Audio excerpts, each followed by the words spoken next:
네, 정치권 관심 뉴스 짚어보는 포커스 나이트 시간입니다. 오늘은 송영훈 국민의힘 법률자문위원 그리고 성치훈 민주당 정책위 부의장과 함께하겠습니다. 어서 오십시오. 네, 최상병 사망 사고 외압 의혹과 관련해서 임성근 전 해병대 1사단장의 구명을 도왔다는 취지의 통화 녹음이 공개되면서 파장이 일고 있습니다. 당사자들의 통화 음성 그리고 여야 반응까지 먼저 듣고 오겠습니다. 포항에 가서 임성근이 만나기로 했는데 이건 문제가 되니까 이 사표 낸다 그래가지고 내가 못하게 했거든. 내가 VIP한테 얘기할 테니까 사표 내지 마라. 왜 그러냐면 요번에 아마 내년쯤에 발표할 거거든. 해병대 별 4개 만들 거거든. 위에서 그럼 지켜주려고 했다는 건가요? VIP 쪽에서? 그렇지. 그런데 이 언론이 이 X를 하네. 구명 로비의 창구로 삼았을 대상이 김건희 여사일 것이라는 점은 삼척동자도 알 일이 아닙니까? 사건의 몸통이 윤석열 대통령 부부라는 자매 기자. 사실관계도 정확히 알 수 없을 뿐만 아니라 현재 수사 중인 사안이기 때문에 구체적으로 언급하는 것은 적절치 않다 이렇게 생각합니다. 그분이 대통령 부부에게 접근할 이유에 있지도 않고요. 자기는 구명 운동을 한 적이 없다라고 부인하지 않았습니까? 네, 먼저 그 녹취요. 도이치모터스 주가 조작 공범으로 알려진 이 씨, 그리고 공익제보자 A 변호사 그 사이의 통화 녹취였는데요. 이 녹취는 이제 공수처가 확보를 했는데 이 인물들이 어떤 인물들인지부터 좀 설명이 필요할 것 같습니다. 일단 지난 6월 14일에 있었던 그 해병대원 특검법 청문회, 그 청문회에서 당시 임성근 전 사단장이 질문을 받았죠. 이 이모 씨라고 하는 민간인을 아느냐라는 질문을 받았는데 임성근 사단장은 모른다고 했었고, 그리고 한 보름 전쯤에 이 관련된 골프 모임 단톡방이 보도가 된 적이 있습니다. 그렇습니다. 멋쟁 해병이라고 하는 제목의 그 단톡방인데 당시에 그 보도가 된 골프 모임은 실제로는 성사되진 않았습니다. 그리고 골프 가냐 마냐 했었는데. 그렇습니다. 임성근 전 사단장은 그 단톡방의 멤버는 아니었고요. 그리고 이 이모 씨가 아니고 다른 사람이 그 골프 모임 일정을 주선을 해서 그 일정을 상의를 했는데 그 이모 씨는 처음에는 좋다고 했다가 일정이 안 맞아서 못 간다고 했다. 그래서 그 골프 모임은 실제로는 성사되지 않았고 임성근 사단장은 이 이모 씨를 본 적도 없다. 지금 그런 입장입니다. 예. 그렇군요. 그러니까 녹음 파일에 보면은 VIP라는 것이 이제 언급이 됐고, 내가 VIP한테 얘기할 테니까 사표 내지 마라. 그렇게 다른 사람 통해 가지고 전했다. 그거죠. 임성근 전 사단장한테. 맞습니다. 그런 내용이 담겼는데 그때 당시 상황이 어땠습니까? 지금 통화가 이루어진 게 작년 8월 9일이고요. 안타까운 사건이 있었던 게 7월 19일. 그리고 그게 발표된 게 7월 20일입니다. 그래서 박정훈 당시 수사단장이 그것을 8명의 혐의를 담아 조사보고를 이첩한 것이 8월 2일이고요. 우리가 지금 공수처 수사가 진행되면서 막 밝혀지고 있는 대통령이 바쁘게 전화하고 물론 그것이 수사 외압과는 관련 없는 전화라고 계속 주장을 하고 계신 상황입니다만 뭔가 많은 전화가 있었던 일이 8월 2일 그리고 8월 3일이 그 이첩을 다시 회수한 날입니다. 그렇죠. 그런 다음에 이첩했다가 회수한 게 8월 2일이고. 8월 2일에서 3일 그렇습니다. 그리고 8월 8일이 이제 그 집단 항명수계로 입건된 날 박정훈 전 수사단장이 그때가 8월 8일입니다.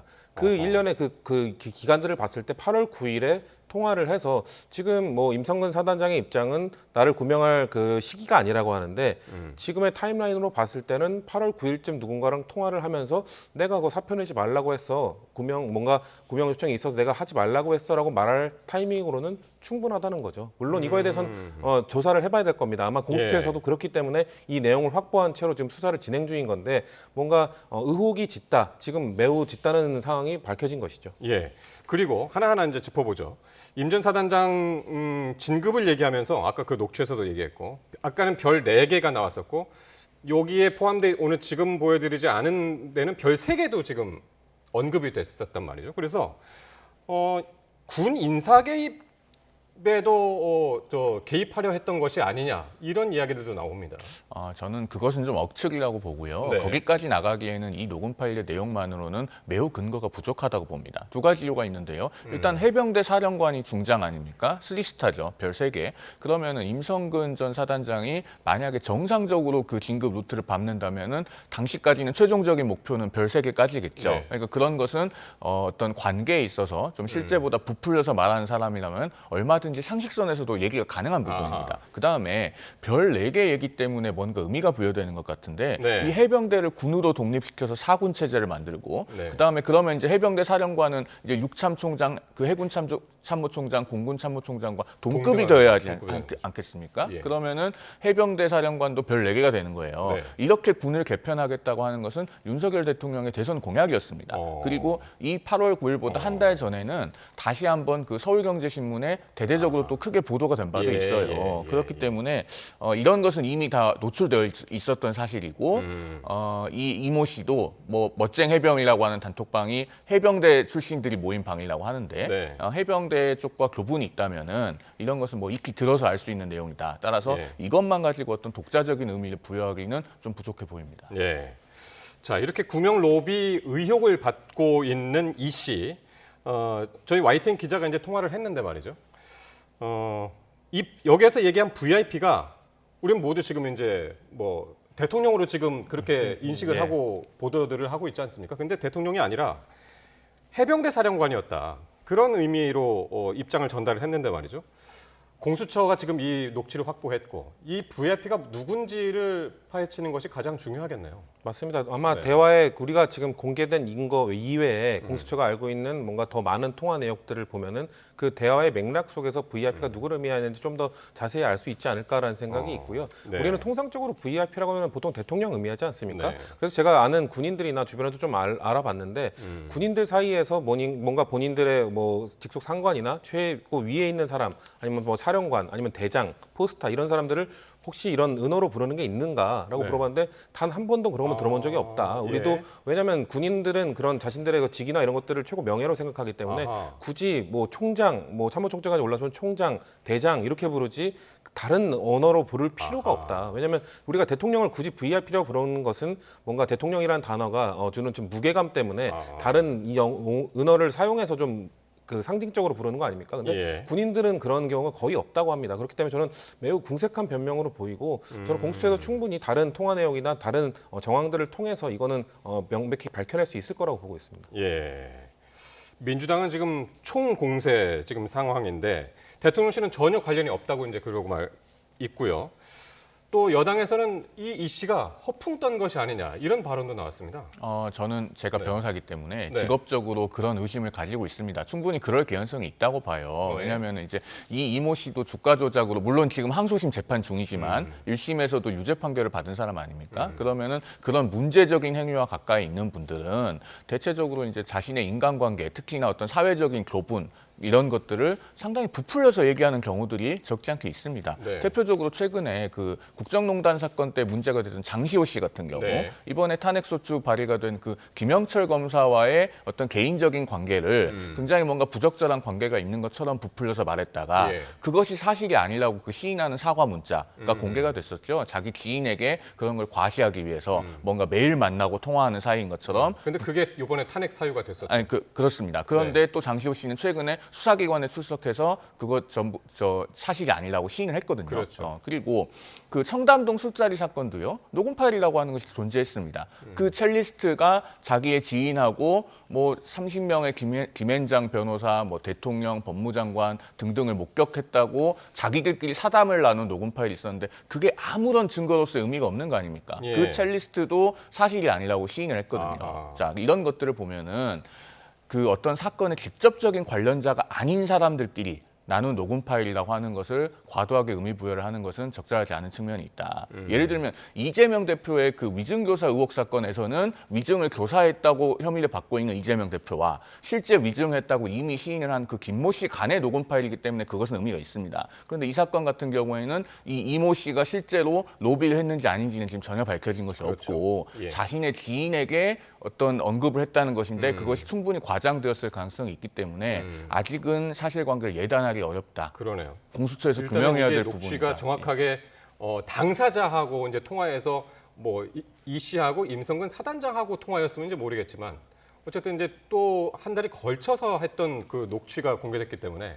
아직까지는 뭐 그거는 명확히 알 수가 없는 그런 상황이 되겠네요. 뭐 명확히 알 수 없다. 이건 뭐 네. 저희도 동의하는 바이나 네. 사실 이 사건이 터졌을 때 사람들이 뭐 일반적으로 뭐 군대를 다녀온 사람이나 아니면 군대의 생리에 대해서 아는 사람들은 굳이 뭔가 그 법적인 책임이 없더라도 뭔가 군 뭐 사망 사건이 발생하면은 거기에 그 책임이 있는 뭐 사령관이나 이런 사람들이 도의적 책임을 지고 물러나고 그 사람의 진급길도 뭐 막힌다 이런 것들은 우리가 모두 알고 있던 사실이었거든요. 예. 근데 왜 굳이 그거를 임성근 사단장도 사실 그때 뭐 사표를 내거나 사의를 표명하면서 본인도 물러날 준비를 왜냐하면 군대에선 다 그게 상식적으로 있던 일이니까요. 근데 누군가가 그거를 막았고 괜찮다라는 명령을 내렸고 그걸 법적 책임이 없으니 빠져라라는 얘기를 했고 그러면 그 대통령의 외압에 대해서 그 지금 공수처가 수상을 하고 있는 거니까 외압이라고 제가 단정짓지는 않겠습니다만 네. 그런 의혹이 나왔을 때 모든 국민이 또 민주당에서도 얘기했던 게 대체 왜 그랬을까?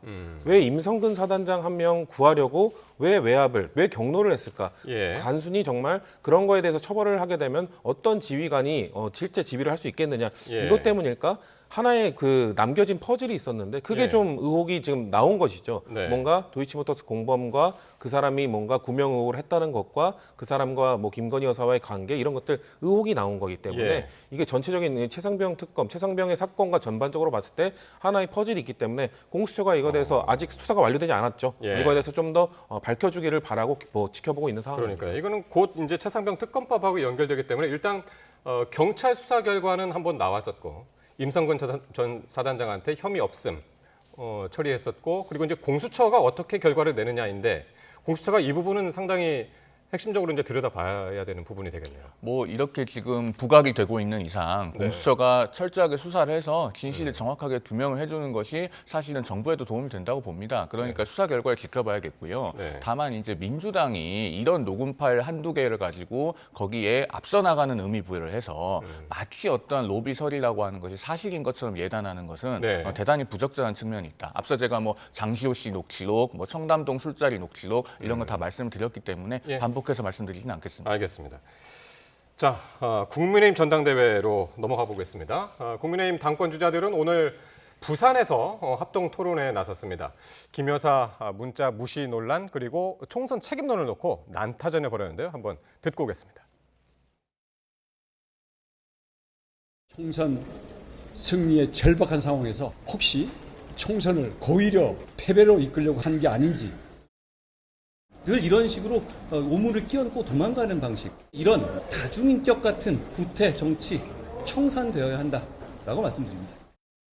전당대회에서 나올 수 있는 구태는 다 나온다고 봅니다. 구태 정치하고 손잡은 분들 좀 빨리빨리 손절해 주셨으면 좋겠습니다. 빨리 총선 백서를 발간하는 게 이런 어떤 논란을 극복할 수 있는 유일한 길이에요. 그게 네거티브가 아니에요. 네, 국민의힘 전당대회가 이전 투구, 뭐 진흙탕 싸움으로 물려가고 있다 이런 얘기들 요즘 많이 하는데요.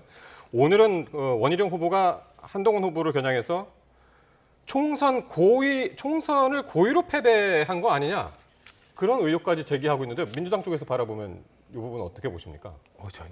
저도 정치권 선거나 이런 뭐 각종 네거티브는 많이 봐왔는데 네. 총선 고의 패배 의혹은 정말 처음 들어본 것 같습니다. 네. 어떻게 글쎄요 원희룡 후보가 지금 어떻게 보면 지금 국민의힘 전당대회 이 네거티브 전을 이끌고 있는데 네. 이렇게 뭐 새로운 모습은 아니거든요. 사실 지난 총선 때도 이재명 대표가 개항을 해서 붙으면서 뭔가 온갖 네거티브 공세, 뭔가 자극적인 혐오 정치, 배제 정치 이것을 과연 당내 정치에도 당내 선거에도 갖고 올 것인가 이런 의문들이 있었는데 실제로 이렇게까지 이런 단계까지 물론 의혹들이 있으면 밝히고 뭔가 당내 검증 과정 어떻게 보면 선거는 검증 과정이니까요. 예. 거기서 하나하나 제기를 해야 되는 건 맞는데 이렇게 뭔가 그 문제를 제기했다가 지금 사실 문자 의혹이 원희룡 후보에게 그렇게 좋게 흘러가고 있지 않는 상황이지 않습니까? 예. 그런 상황을 지켜보면서 결국 나온 것이 총선 고의 패배 의혹이다. 저는 참 타당의 입장이지만 어떻게 저렇게까지 할 수 있는가? 저는 우려스러운 게 타당의 입장입니다 불구하고 이렇게 격하게 당내 경선을 치르게 되면은 이쪽 진영이 재건하기가 힘들어질 수 있거든요. 예. 2007년 한나라당 대선 후보 경선의 결과 치열했던 경선의 결과 여파가 거의 10년 이상 가지 않았습니까? 그런 것처럼 저는 이번 경선이 단순히 누구를 뽑느냐의 문제가 아니라 그 이후 과연 국민의힘이 이 전열을 재정비할 수 있는가의 문제에 대해서 이번 그 토론에 겨우 한 번 했습니다. 겨우 한 번 했는데 국민들이 과연 어떻게 바라보고 계실지 예. 좀 그걸 검토해야 될 이 시기라고 문자 논란이 봅니다. 원희룡 후보한테 결코 지금 유리하게 흘러가고 있지 않다, 불리하게 흘러가고 있다라고 보고 계신데 어떻게 보십니까? 실제로 불리하게 흘러가고 있죠. 유리하게 흘러가고 있다고 보기는 어렵습니다. 지금 여론조사상으로도 그 한동훈 후보의 위치가 별로 흔들리지 않고 있지 않습니까? 네. 그리고 지금 원희룡 후보의 네거티브가 너무 과도해요. 지금 네. 화면에도 그 다중인격 구태 정치라고 하는 표현이 나오는데 네. 어제 그 1차 TV 토론에서 한동훈 후보가 원희룡 후보에게 자신이 가족과 무슨 공천을 상의했다고 하는데 누구와 어떤 공천을 상의했다는 건지 구체적으로 밝혀달라라고 그렇습니다. 했더니 예. 원희룡 후보가 그 선관위가 네거티브 하지 말라고 했다고 하면서 답변을 안 했어요. 피했죠. 그걸 2번, 3번 물어보는데 계속 답을 안 했습니다. 네. 아마 그걸 보신 그 당원과 지지층에서는 원희룡 후보가 답변을 못했다고 생각했을 겁니다. 국민의힘 당원 지지층이 가장 싫어하는 단어가 그 김대엽, 드루킹, 생태탕 이런 것들인데 근거를 대지 않으면은 결국은 근거를 대지 못한 것처럼 보여요. 그러면은 이런 네거티브가 과연 원희룡 후보 본인에게 도움이 되겠는가 그렇게 보기는 어렵죠. 문자 난타전이 한동훈 후보가 수세에 몰리는 것 아니냐 그렇게들 인식을 많이들 하고 계시지만은 어쨌든 두 분은 지금 수세에 몰린 거는 원희룡 후보다. 지금 그렇게 공통적으로 보고 계시고요. 자, 그런데 이런 가운데 한동훈 대세론이 이어지고 있다는 여론조사 결과가 나왔습니다. 한번 보면서 이야기를 나누겠습니다. 저희 YTN이 엠브레인 퍼블릭에 의뢰해서 조사한 결과인데요. 일단은 이건 국민의힘 지지층하고 무당층을 포함해서 나온 답변입니다. 한동훈 후보가 45%, 원희룡 후보 11%, 나경원 8, 윤상현 1, 없다 27, 모름 무응답이 이제 8이고요. 다음 것도 한번 보시죠. 요거는 이제 국민의힘 지지층, 빨간색만 보시면 국민의힘 지지층만 대상으로 했을 때 한동훈 후보 61, 원희룡 후보 14, 나경원 9, 윤상현 1. 이런 순서로 나가고 있습니다. 어쨌든 전체적으로 보면 한동훈 후보가 압도적으로 우세인 거는 큰 변함이 없는 것 같습니다. 그렇게 보입니다. 네. 그리고 지금 전당대회 1차 투표 결과 발표가 23일인 것이고 예. 당원 투표는 19일부터 시작하거든요. 그러면은 이제 자정이 지나면 11일이니까 네. 투표까지 사실상 8일 남은 겁니다. 그러네요. 그래서 기간이 짧아서 23일 생각하면 안 되는군요. 그렇습니다. 19일이네요. 19일, 20일에 당원 투표고 21일, 22일에 또 ARS 투표하고 여론조사가 돌아가는 시기니까요. 예. 그러면은 투표 시작까지는 지금 사실상 8일밖에 안 남아서 예. 저 구도가 흔들리기는 쉽지 않은 상황으로 보이죠. 그렇군요. 자, 여론조사 어떻게 보고 계십니까? 일단 국민들께서 이번 문자 파동에 대해서 네. 한동훈 후보의 책임이 없다라고 지금 판단을 내리고 있는 것 같아요. 그리고 김건희 여사의 영부인의 문자를 어떻게 그래도 도의적으로 네. 이렇게 퇴신을 하지 않을 수 있냐라는 그런 도의적 문제 제기를 하는 사람들도 있었는데 그거에 대해서도 지금 김건희 여사 그리고 그 윤석열 정부에 대한 인기가 워낙 낮다 보니까 예. 그것들이 반영이 잘 안 되는 것이죠. 그리고 제가 봤을 때는 전체 보수층에서 지금 국민의힘 전당대회가 어떻게 보면 전통적 보수층에서 봤을 때는 매우 좀 부끄럽게 네거티브 예. 공방으로만 이어지고 있지 않습니까? 이 네거티브 공방의 책임이 한동훈 후보보다는 아무래도 다른 뭔가 문자 의혹이라든지 계속해서 뭔가 이런 친윤이냐 반윤이냐 이런 걸로 프레임을 잡아가고 있는 후보 쪽에 있다라고 보수 지지층에서 판단을 하고 있기 때문에 이 지지율에 전혀 영향을 주지 않고 있는 것으로 보입니다. 자, 그리고 이번 여론조사 양자 대결도 있었는데 그 그래픽도 지금 한번 같이 볼까요? 네, 이 양자 대결은 사실 결선 투표를 유추해 볼 수 있는 그런 결과인데 나경원 후보와 한동훈 후보가 1대1로 붙었을 때 한동훈 56, 나경원 20 이렇게 나왔고요. 원희룡 후보와는 한동훈 56, 원희룡 18. 그래서 56은 같은데 나경원 후보가 20, 원희룡 후보 18 이렇게 비교가 되고요. 네, 그리고 윤상현 의원하고는 한동훈 61, 윤상현 8 이렇게 결과가 나왔습니다. 그래서 1대1로 붙었을 때는 나경원 후보는 내가 더 우위다. 그렇게 이제 오늘 입장을 냈더라고요. 그 SNS에서였나요? 네. 그러나 그 차이가 지금 원희룡 후보하고 비교해봤을 때 뭐 압도적으로 크진 않죠. 지금 오차범위 내에 있다고 비교를 할 수 있을 것 같은데요. 더더군다나 지금 저런 여론조사에서 이제 모름이나 무응답을 선택하신 분들은 네. 실제로 만약에 경선 여론조사가 오게 되면은 끝까지 응답하지 않거나 응답을 거절하는 수도 상당히 있습니다.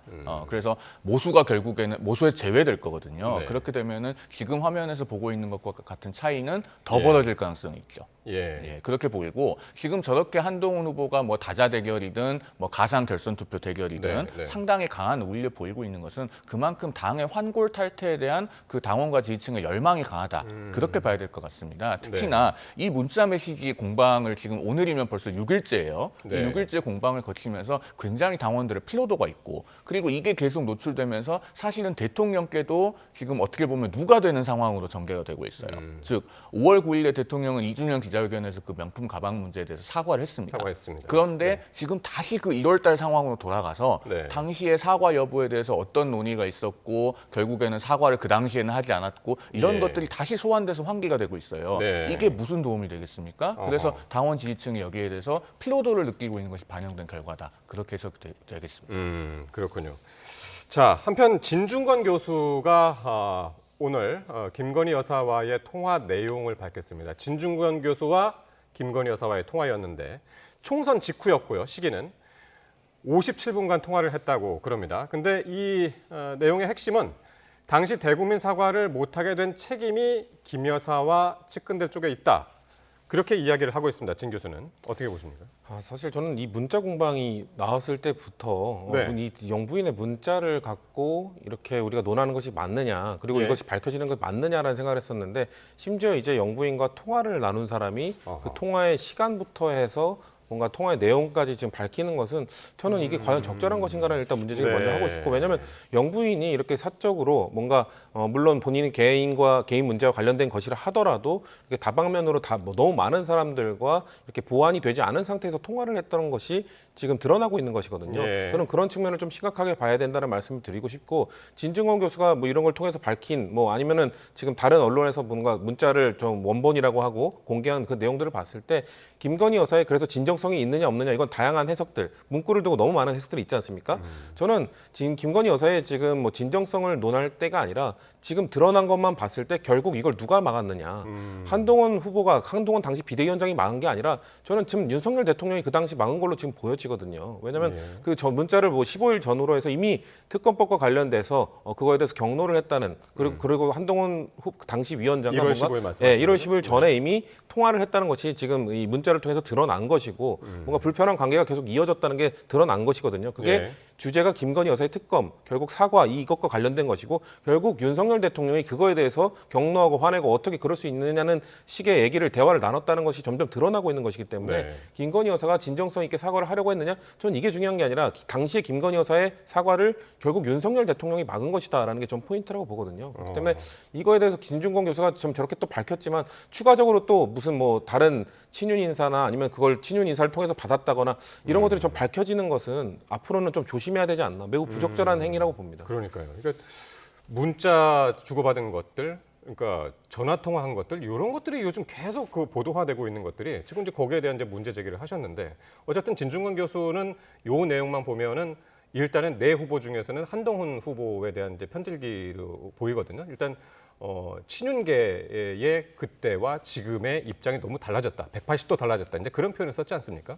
본인이 그렇게 통화를 했으니까 아마 그 소회를 밝힌 것으로 보이긴 하는데요. 당시에 실제로 1월 22일 이 무렵에 뭐 이용전 의원 같은 경우는 1월 20일에 의원 단톡방에 왜 김건희 여사가 사과를 하면 안 되는지를 정리한 글을 공유를 하고 또 1월 22일 무렵에는 이철규 의원이 공개적으로 사과를 하는 것에 반대하는 취지의 그런 코멘트를 공개적으로 하고 또 장해찬 당시 전 최고위원이죠. 장해찬 전 최고위원 같은 경우도 가해자가 왜 사과를 가해자가 사과를 받아야지.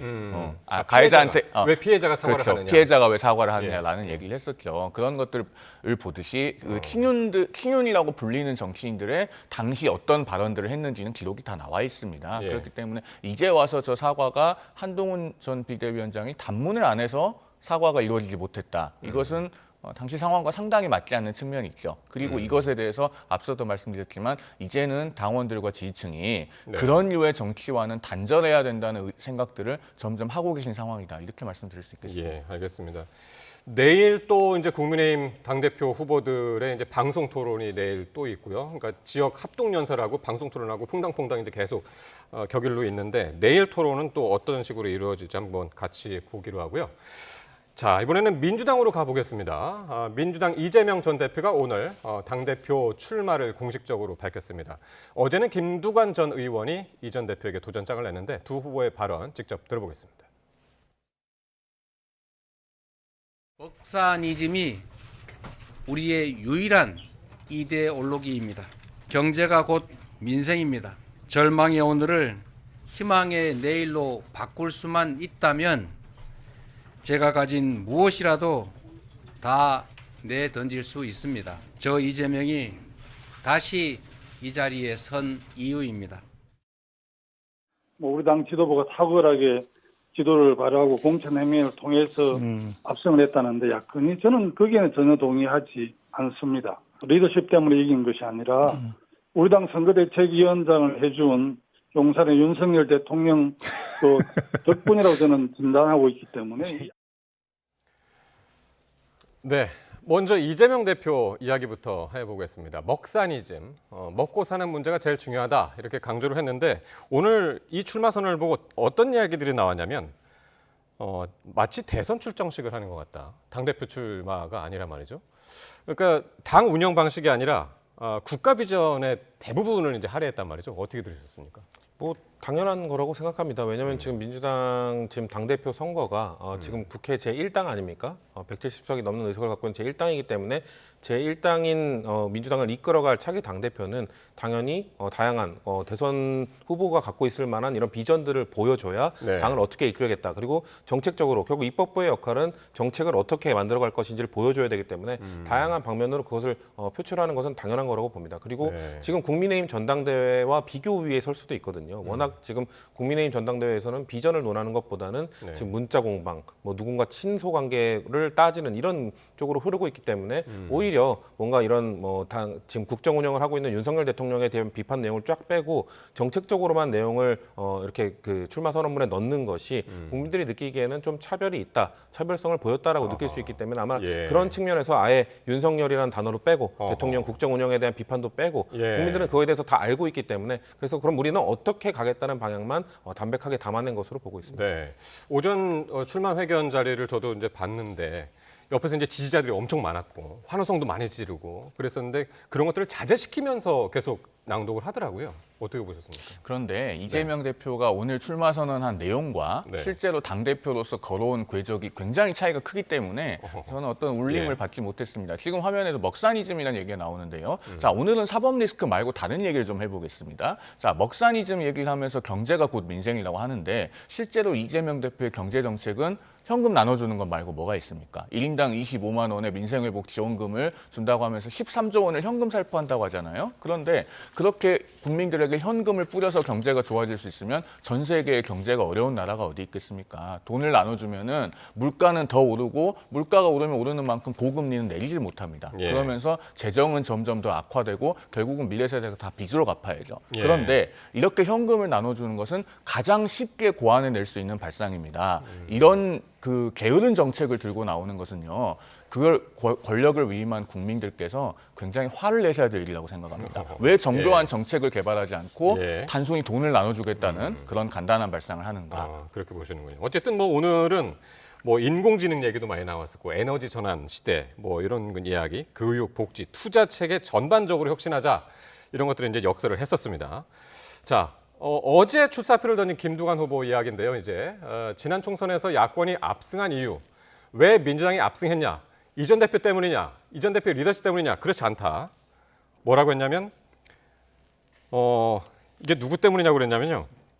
윤석열 대통령 덕분이라고 그렇게 이야기를 하더라고요. 이 부분은 어떻게 읽어야 됩니까? 선대위원장이 윤석열 대통령이 있다 이런 비유를 쓰셨는데 그렇게 평가하는 사람들도 많았죠. 워낙에 지금 국정 운영을 제대로 못하고 있다는 평가가 많았기 때문에 과연 이번 대승이 민주당이 총선에 대승했습니다만 야권 전체가 대승했습니다만 그에 대해서 겸손하게 좀 바라봐야 된다는 시선도 분명 총선 직후에도 있었습니다. 우리가 이렇게 마냥 좋아할 것은 아니다. 왜냐하면 전반적인 뭐 정당 지지율이나 정당에 대한 평가가 그렇게 이런 압도적인 의석수에 비해서 잘 나오고 있는 상황이 아니기 때문에 겸손하게 이 현실을 바라봐야 된다는 목소리도 분명히 있었고 그런 목소리들을 아마 지금 김두관 후보가 대변에서 그런 얘기를 하신 것 같은데 제가 느끼기에는 생각했던 것보다 그리고 다른 민주당 인사들이 예상했던 것보다 훨씬 더 세게 각을 그러니까요. 세우셨다. 예, 그렇게 느꼈습니다. 예. 이게 혹시나 나와서 굉장히 그 복싱으로 치자면 체급이 안 맞는 사람 둘이 올라와 가지고 일방적으로 얻어맞고 내려가는 거 아니냐, 쓰러지는 거 아니냐 그렇게 이야기를 했는데 굉장히 크게 각을 세우면서 지금 등장을 했단 말이에요. 그렇습니다. 네. 보면은 그 1인 정당화로 민주주의 파괴의 병을 키우고 있다. 또 1인을 지시해 일렬 종대로 돌격하는 전체주의의 유령이 떠돌고 있다. 김두관 전 의원은 이렇게 굉장히 강한 그 출마 선언을 하지 않았습니까? 그러면은 이제 앞으로 관심이 가는 것은 물론 김두관 후보의 최종적인 득표율도 득표율입니다만은 네. 민주당이 과연 이번 당대표 경선에서 방송 토론을 몇 번이나 할 것인가? 입니다. 지금 국민의힘 같은 경우는 TV 토론 5번, 라디오 토론 1번 이렇게 해서 6번을 하거든요. 네. 앞으로 5번이 남아 있는 거죠. 그러네. 그 중에. 근데 민주당 같은 경우에 이재명 전 대표와 김두관 후보가 방송 토론을 하면 방금 제가 말씀드린 것과 같은 김두관 후보의 굉장히 날선 비판들이 방송으로 그대로 전달이 될 겁니다. 네. 과연 민주당 선관위에서 이 방송 토론을 몇 회나 최종적으로 하는 걸로 결정할지 예. 저는 그 부분에 매우 관심이 갑니다. 일단은 대체적으로 뭐 거의 99%의 사람들이 이재명 전 대표의 승리를 이제 확신하고 있는 상황에서 김두관 후보가 과연 몇 %나 득표를 하느냐, 이 부분이 최대한 관심사인데 두 분 짤막하게 어느 정도나 될까요, 득표율? 한마디씩 듣고 끝내겠습니다. 40%는 돼야지 유의미한 대항마라고 평가할 수 있겠지만 네. 현실적으로 그건 어려울 것 같고 2022년 8월 전당대회에서 박용진 후보가 얻었던 그 23%가량의 득표를 넘기도 매우 어려울 것이다. 그렇게 전망을 합니다. 23% 넘기 힘들다. 네. 뭐 아마도 그렇게 예측하신 이유가 23%의 지지를 보낸 사람들 중에 다수가 뭐 조국혁신당으로 간다든지 아니면 그 당시에 이낙연 대표와 함께 다른 새로운 정당으로 꽤 많은 숫자가 빠져나갔거든요. 네. 아마 그런 예측을 하신 것 같은데 저도 23% 나오면 성공이라고 생각하고 그 이상 나오면 거의 뭐 대박이라고 생각합니다. 네. 예, 알겠습니다. 여기까지 듣겠습니다. 지금까지 송영훈 국민의힘 법률자문위원 그리고 성치훈 민주당 정책위 부의장과 함께했습니다. 고맙습니다.